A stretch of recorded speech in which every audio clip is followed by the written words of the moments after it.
ये वो पुल है जो गवर्नमेंट ने मंजूर शुदा की थी। ये इस जो नहर जा रही है इसके अंदर जो पानी होता है ये साथ में ढोरा खिलाया जाता है। सिंध में ढोरे के नाम से ये मशहूर होता है।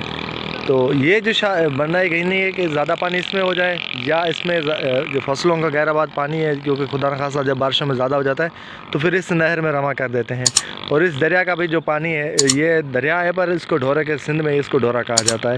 ये दरिया नहीं है। यहाँ पे तकरीबन जो फसलें होती हैं उनका जो पानी होता है तो इसमें डाला जाता है। तो ये है जो फिर बाई निकाल जाती है, फिर आगे तो पता नहीं किधर तक जा रही हैं। पर ये फसलों में जब ज़्यादा पानी हो जाता है तो फिर डुगडुगियों के ज़रिए इसमें कन्वर्ट कर लेते हैं या इसका मुंह खोल देते हैं। अभी आपको वो पुराने वाली पुल दिखाऊंगा जो इसकी राह जा रही है। तो गवर्नमेंट ने साथ ये भी सिंध में एक अच्छा सा काम कर दिया कि ये भी नहर पक्की बना दी। इसकी वजह से काफ़ी सारे जो नुकसान है उससे सिंध बची हुई है, क्योंकि फसलें डूब जाती थी। अभी इसमें पानी होता है तो लोग यहाँ से पानी निकाल भी लेते हैं, और नहीं तो फिर ये आगे चला जाता है जहाँ पर ज़रूरत होती है उनको जाके मिलता है।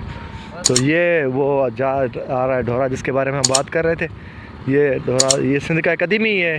फिर तो काफ़ी सारे क्या कहा है कि लोगों ने कहा कि वो फ़कीर गुजर गया, तो वैसे बातें होती हैं। पर ये एक भी ना ज़मीनों में जब ज़्यादा पानी हो जाता है तो उसकी निकाल के लिए भी ये गवर्नमेंट ने बड़ी प्यारी सिंध को सहूलत दी, ताकि इसको भी मंजूर कर दिया है। बाकी इनकी जो टूटे फूटे पुलें हैं सो गवर्नमेंट से भी ये अपील करते हैं कि लिहाजा इस पर भी थोड़ी मरम्मत की जाए, तो खुदा ना खासा मज़ीद बंदा नुकसान से बच सकता है। तो इस तरह के बाकी जितने भी हैं आपको खुद सिंध के जो मंज़र अच्छे अच्छे वाले वो आपको दिखाएंगे। तो उसके लिए हमारा जो चैनल और हमारा पेज लाजमी सब्सक्राइब कर दें, ताकि आप तक हर छोटी सी बड़ी सिंध की खूबसूरत वीडियोस पहुंचती रहे।